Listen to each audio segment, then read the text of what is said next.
Shalom, jemaat yang diberkati oleh Tuhan Yesus Kristus, berjumpa kembali di tahun baru 2021. Masih bersama dengan saya dan kita akan membaca, merenungkan kebenaran firman Tuhan. Namun sebelumnya mari kita berdoa mohon bimbingan Roh Kudus. Allah Bapa di dalam kerajaan sorga, kami mengucap syukur untuk tahun baru 2021 yang Allah anugerahkan bagi kami. Dan saat ini kami kembali diperkenankan untuk merenungkan bersama akan kebenaran firman Tuhan. Bimbinglah kami ya Roh Kudus sehingga kami dapat memahami akan kebenaran firman Tuhan dan dimampukan untuk terus melakukannya dalam kehidupan beriman kami. Diamkanlah semua suara dalam hati kami, jauhkan pikiran yang mengembara kian kemari, dan berfirmanlah ya Tuhan, karena kami telah sedia untuk mendengarkannya. Amin. Jemaat Tuhan dipersilahkan untuk berdiri untuk mendengar firman Tuhan yang dibacakan dari Alkitab. Haleluya. Haleluya, haleluya, haleluya. Bacaan Alkitab hari ini dari 2 Tawarik pasal 29 ayat pertama hingga ayatnya yang ke-11 yang menyatakan Raja Hizkia. Hizkia berumur 25 tahun pada waktu ia menjadi raja dan 29 tahun lamanya ia memerintah di Yerusalem. Nama ibunya ialah Abia, anak Sakaria. Ia melakukan apa yang benar di mata Tuhan, tepat seperti yang dilakukan Daud, bapa leluhurnya. Hizkia menguduskan kembali rumah Tuhan. Pada tahun pertama pemerintahannya, dalam bulan yang pertama, ia membuka pintu-pintu rumah Tuhan dan memperbaikinya. Ia mendatangkan para imam dan orang-orang Lewi dan mengumpulkan mereka di halaman sebelah timur. Katanya kepada mereka, "Dengarlah, hai orang Lewi, sekarang kuduskanlah dirimu dan kuduskanlah rumah Tuhan, Allah nenek moyangmu. Keluarkanlah kecemaran dari tempat kudus, karena nenek moyang kita telah berubah setia. Mereka melakukan apa yang jahat di mata Tuhan Allah kita. Telah meninggalkannya, mereka telah memalingkan muka dari kediaman Tuhan dan membelakanginya. Bahkan mereka menutup pintu-pintu balai rumah Tuhan dan memadamkan segala pelita. Mereka tidak membakar korban ukupan dan tidak mempersembahkan korban bakaran bagi Allah, orang Israel di tempat kudus. Sehingga murka Tuhan menimpa Yehuda dan Yerusalem. Ia membuat mereka menjadi kengerian, kedahsyatan, dan sasaran suitan, seperti yang kamu lihat dengan matamu sendiri. Karena hal itulah nenek moyang kita tewas oleh pedang, dan anak-anak lelaki dan anak-anak perempuan kita beserta istri-istri kita menjadi tawanan. Sekarang aku bermaksud mengikat perjanjian dengan Tuhan Allah Israel, supaya murkanya yang menyala-nyala itu undur daripada kita. Anak-anakku, sekarang janganlah kamu lengah, karena kamu telah dipilih Tuhan untuk berdiri di hadapannya, untuk melayani Dia, untuk menyelenggarakan kebaktian dan membakar korban baginya. Demikian pembacaan Alkitab. Hendaklah firman Tuhan dengan segala kekayaannya diam di dalam hatimu dan ucaplah syukur kepada Allah. Kepadamu puji-pujian, mada syukur dan segala kemuliaan, ya Bapa, Putra, Roh Kudus, sampai kekal abadi. Dipersilakan duduk kembali. Jemaat yang diberkati oleh Tuhan Yesus Kristus, tema renungan kita di tahun baru 2021 ini adalah tahun baru hidup baru. Dengan ayat nas, kamu telah dipilih Tuhan untuk berdiri di hadapannya. Pada ayatnya yang ke-11. Selamat tahun baru, jemaat yang diberkati oleh Tuhan Yesus Kristus. Kiranya kita semua dalam keadaan yang lebih baik dibandingkan dengan hari sebelumnya. Firman Tuhan pada saat ini mau menjelaskan kepada kita berdasarkan ayat nas pada ayat yang ke-11. Ketika ditanyakan kepada saya dan jemaat Tuhan untuk menjadi orang yang dipilih terhadap sebuah tugas yang dipercayakan, bagaimana respon kita? Menjadi orang yang dipilih untuk suatu tugas yang dipercayakan, respon jemaat Tuhan seperti apa? Harusnya kita menjawab, saya senang, saya menerimanya. Walaupun banyak hal yang masih terbatas dalam diri kita. Dan bukan menjadi sebuah beban. Apalagi jika kita dipilih dan dipercayakan untuk melayani Tuhan. Dipilih Tuhan untuk melayani Tuhan. Pasti bangga, karena yang saya layani adalah Tuhan, pencipta dan pemelihara kehidupan kita. Tapi faktanya banyak orang terbebani ketika dipilih Tuhan untuk melayani Tuhan, sehingga tidak dapat menjalankan tugas dan tanggung jawabnya dengan sungguh-sungguh.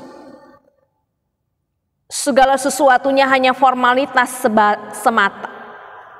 Jemaat yang diberkati oleh Tuhan Yesus Kristus, pada ayat yang pertama dan yang kedua menjelaskan riwayat hidup Hizkia, Raja Yehuda, menggantikan Ahaz ayahnya. Itu artinya Hizkia sudah menyaksikan segala peristiwa yang terjadi pada Yehuda di bawah kepemimpinan ayahnya Ahaz. Ahaz ini berbeda dengan Daud, ayah Salomo. Daud begitu taat dan setia kepada Allahnya.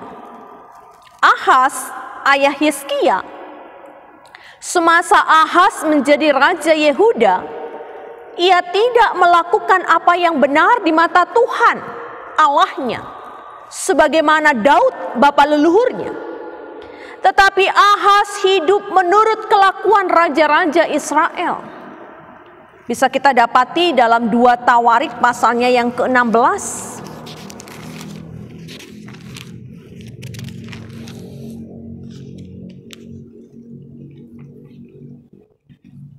Bahkan dia berpaling kepada dewa-dewi yang lain karena tergiur dengan kejayaan atau kemakmuran negeri-negeri tetangga mereka. Ahaz menutup tempat peribadahan utama kepada Allah dan membawa korban-korban persembahan kepada dewa-dewi bukit-bukit pengorbanan.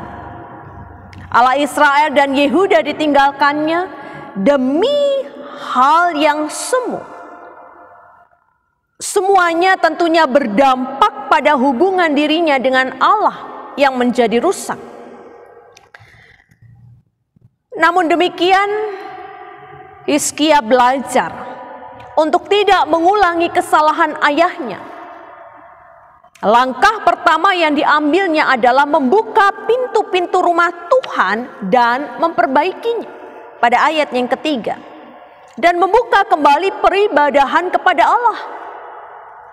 Kondisi pintu yang rusak menunjukkan bahwa bait Allah sudah lama tidak digunakan. Dengan demikian, tugas imam dan orang-orang Lewi menjadi terhenti. Tetapi melalui Hizkia, dia mengembalikan fungsi imam-imam dan orang-orang Lewi untuk melayani di bait Allah. Pada ayat yang keempat hingga yang kelima. Para imam dan juga orang-orang Lewi diminta untuk menguduskan diri dan menguduskan rumah Tuhan.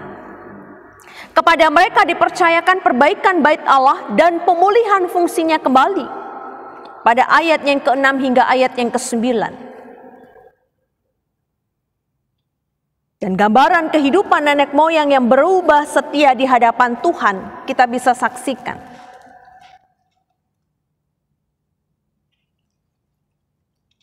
Jemaat yang diberkati oleh Tuhan Yesus Kristus, pada ayat yang ke-10, di sana Hizkia bermaksud mengikat perjanjian dengan Tuhan Allah Israel, supaya murka Tuhan undur daripada mereka.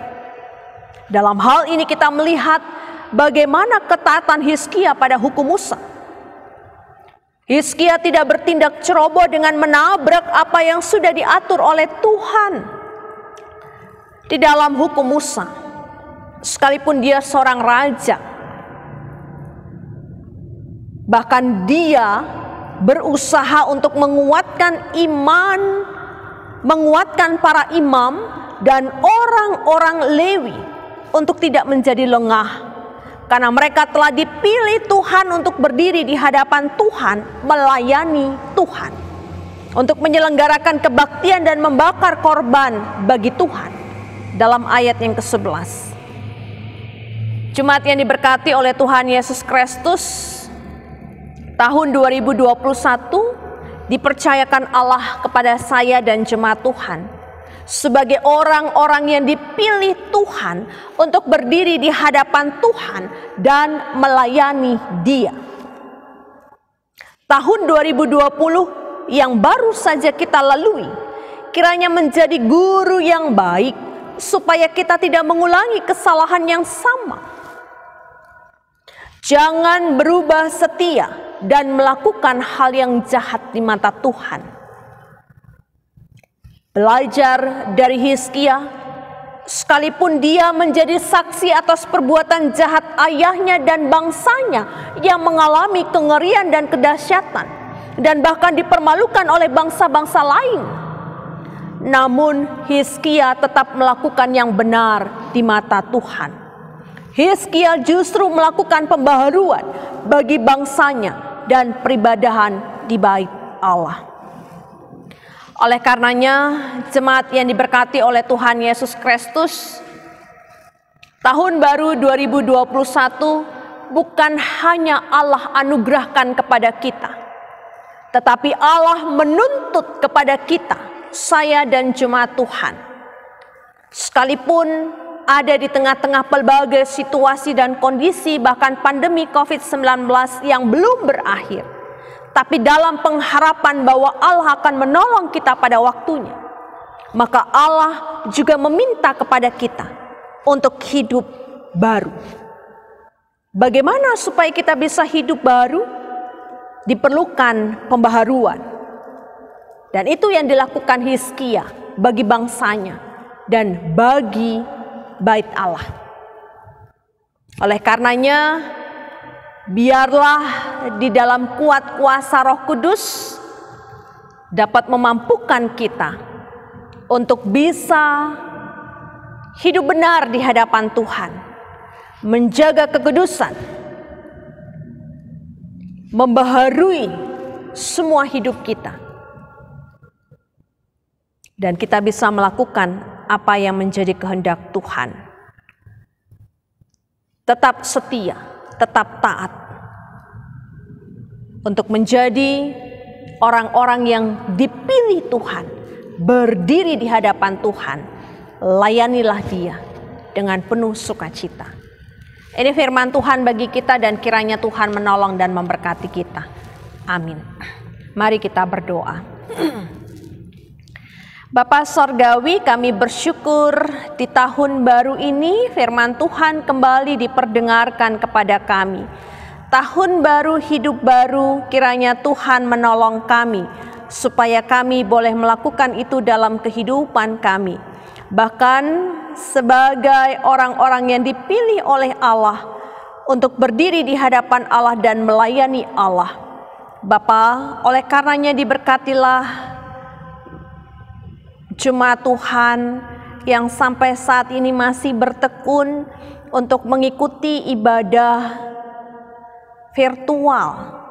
Kiranya Tuhan selalu menopang mereka, menyempurnakan ibadah mereka, memberkati agar kepada mereka masih memiliki kesetiaan untuk membangun ibadah bersama dengan Tuhan sekalipun di rumah-rumah. Kau berkati, kiranya Tuhan menolong bagi mereka dalam lanjut usia. Tuhan memberikan kesembuhan, Tuhan memberikan kekuatan dan penghiburan. Tuhan mendengar setiap pinta harap mereka. Tuhan memberkati setiap ibu-ibu yang mengandung, supaya kepada mereka juga dikaruniakan kesehatan dan kebaikan sampai pada waktunya mereka bersalin. Bahkan Tuhan juga memberkati melalui GPB Jemaat Sumber Kasih Kendari, supaya kami dipakai sebagai orang-orang yang dipilih Allah sesuai dengan komitmen kami di hadapan Tuhan dan jemaat-Nya, supaya kami boleh sungguh-sungguh melayani Tuhan dalam ketulusan kejujuran, tidak berubah kasih setia kami di hadapan Tuhan, dan dimampukan untuk melakukan segala yang benar. Diberkatilah kami ya Tuhan, yang melayani Tuhan di dalam rumah Tuhan. Demikian juga bangsa dan negara kami Indonesia. Tuhan terus menaungi, Tuhan terus memberikan kondisi dan situasi yang aman dan nyaman. Dijauhkan daripada kami segala hal yang tidak berkenan. Oleh karenanya Tuhan terus memberkati aparat pemerintah, TNI dan Polri, dan semua aparat pemerintah yang melaksanakan tugas dan tanggung jawab mereka bagi negara dan bangsa ini. Untuk pandemi COVID-19, kiranya jalan keluar melalui vaksin yang sudah ada di Indonesia dan yang akan disebarluaskan untuk digunakan oleh masyarakat Indonesia. Tuhan menolong, memberkati agar melalui vaksin ini kami juga boleh terhindar dari COVID-19. Kami boleh kembali sehat dan kami tetap dapat menjalankan kehidupan dalam tatanan yang baru. Terima kasih Bapa Sorgawi, ampunkanlah semua salah dan dosa kami, segala doa yang tidak tersampaikan. Kami yakin dan percaya kiranya Tuhan juga menopang kami, sehingga kami juga boleh melewati semua kehidupan ini dengan baik. Hanya kepadamu kami sudah berdoa, dalam pengasihan-Mu kami mohon, dengarkanlah doa kami. Peliharalah kami dalam kasih Kristus Tuhan dan Juru Selamat kami yang hidup, yang mengajar kami berdoa. Bapa kami di sorga, dikuduskanlah namamu, datanglah kerajaan-Mu, jadilah kehendak-Mu di bumi seperti di sorga. Berikanlah kami pada hari ini makanan kami yang secukupnya, dan ampunilah kami akan kesalahan kami, seperti kami juga mengampuni orang yang bersalah kepada kami. Dan jangan membawa kami ke dalam pencobaan, tapi lepaskanlah kami daripada yang jahat. Karena Engkaulah yang empunya kerajaan dan kuasa dan kemuliaan sampai selama-lamanya. Amin.